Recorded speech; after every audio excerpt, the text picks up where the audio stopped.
வணக்கம். தமிழர்களின் குரல் உங்கள் வீடு தேடி வருகின்றது. இன்றைக்கு எங்களுடைய எடப்பாடியாரை பற்றித்தான் பேசப் போகிறோம். எடப்பாடியார் எத்தனையோ போராட்டங்கள், எத்தனையோ வழக்குகள் இவையெல்லாம் தாண்டி இன்றைக்கு தன்னுடைய கட்சியை மீட்டெடுத்து இன்றைக்கு அதிமுக ஒரு சரியான நிலைப்பாட்டிலே போய்க்கொண்டிருக்கும் பொழுது திரும்பவுமாக பிரச்சனைகளை கிளப்பிக் கொண்டிருக்கிறார்கள். இந்த தினகரன் என்பவர் சசிகலா மூலம் அரசியலுக்கு கொண்டு வரப்பட்டவர். ஜெயலலிதாவால் துரத்தப்பட்டவர். இவர் அது தங்களுடைய பரம்பரை சொத்து போன்று அதை திரும்பவும் அனுபவிக்கிறதற்காக இன்றைக்கு இப்படியான வேலைகளை செய்து கொண்டிருக்கிறார். கதைகளை விட்டு கொண்டிருக்கிறார். ஒவ்வொரு தேர்தல் வரும் பொழுதும் அதிமுகவை துவம்சம் பண்ணுவதுதான் இவர்களுடைய வேலை. கேட்டால் நாங்கள் அதிமுகவை மீட்கப் போகிறோம், அதை செய்ய போகிறோம், இதை செய்ய போகிறோம் என்று சொல்லி இந்த எடப்பாடியை கம்ப்ளீட்டாக இன்டம் பண்ணி அதிமுகவை முடிக்க வேண்டும் என்று இவர்கள் நினைத்துக் கொண்டிருக்கிறார்கள். தினகரன், ஓபிஎஸ் போன்றவர்கள். நீங்கள் பார்த்தீர்கள் என்று சொன்னால் இவர்கள் கையிலே இந்த அதிமுக, அனைத்து இந்திய அண்ணா திராவிட முன்னேற்ற கழகம் சென்றிருந்தால் இன்றைக்கு அதிமுக சுக்குநூறாக போயிருக்கும். இன்றைக்கு ஒரு தரமான ஒரு எதிர்க்கட்சியாக 20-25% வாக்குகளோடு இன்றைக்கு பலமாக இருக்கிறது என்று சொன்னால் அது எடப்பாடி அந்த கட்சியை தலைமை தாங்குகின்ற படியினால்தான் இன்றைக்கு அந்த கட்சி நிலைநிறுத்தி வைக்கப்பட்டிருக்கின்றது. இன்றைக்கு பாருங்கள், இதன் தலைமை வேறொருவரிடம் இருந்திருந்தால் என்ன நிலைப்பாடு எடுத்திருப்பார்கள்? வழக்குகளுக்கு பயந்து சென்ட்ரல் கவர்மெண்டோட போய் சேர்ந்து இந்த கட்சியை உடைத்து சுக்குநூறாகி இருப்பார்கள். எல்லாரும் பிஜேபியோடு போயிருப்பார்கள். இன்றைக்கு எடப்பாடியார் ஒரு திறமையானவரும் துணிவானவரும். நீங்கள் கடந்த நாடாளுமன்ற தேர்தலிலே பார்த்தீர்கள் என்றால் தேர்தலுக்கு முன்பு மாற்று முடிவெடுத்து பிஜேபியை விட்டு வெளியிலே வந்தார். இன்றைக்கு திருப்பி பிஜேபியோடு போய் சேர்ந்திருக்கிறார் என்று சொன்னால் அது தேர்தல் வியூகமே தவிர அங்கே வேறொன்றும் இல்லை. ஏனென்று சொன்னால் திராவிட முன்னேற்ற கழகத்தை வீட்டுக்கு அனுப்ப வேண்டும் என்று சொன்னால் அதற்குரிய பலம் தேவை.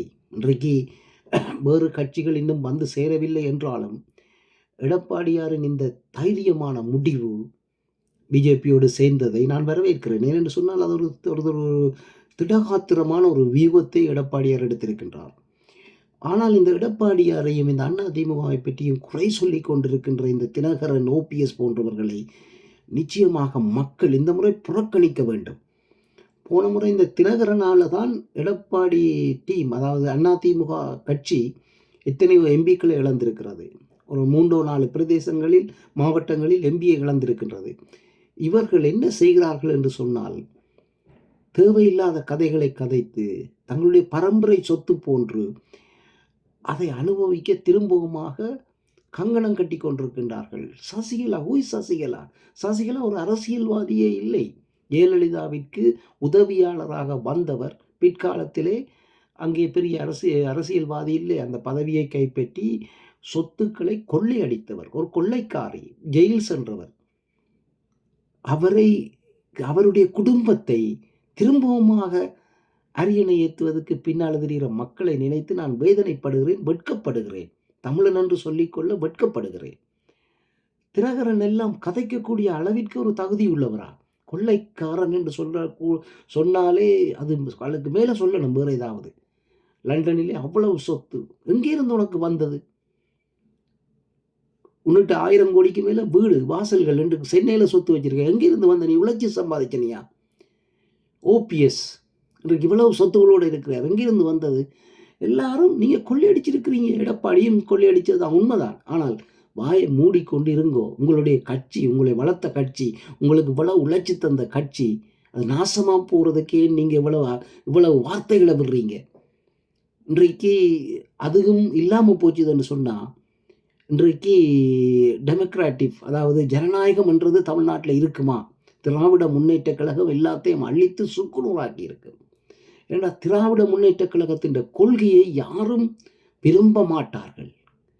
அவர்கள் ரவுடிகள். அதிகாரம் கையிலே கிடைத்தால் என்னவும் செய்வார்கள். செய்ய தகுதி செய்ய அந்த தகுதி அவர்களுக்கு வந்துவிடும், பலம் வந்துவிடும். ஸ்டாலின் என்ன செய்ய முடியும்? ஸ்டாலினால் ஒன்றும் செய்ய முடியாது. ஸ்டாலின் குடும்பமே கொள்ளைக்கார குடும்பம் தானே. ஆகவே மக்கள் இந்த தேர்தலிலே இப்படியான பச்சோந்திகளையும் புறம் சொல்லுகிறவர்களையும் அதிமுகவுக்கு எதிராக மக்கள் விரட்டி அடிக்க வேண்டும்.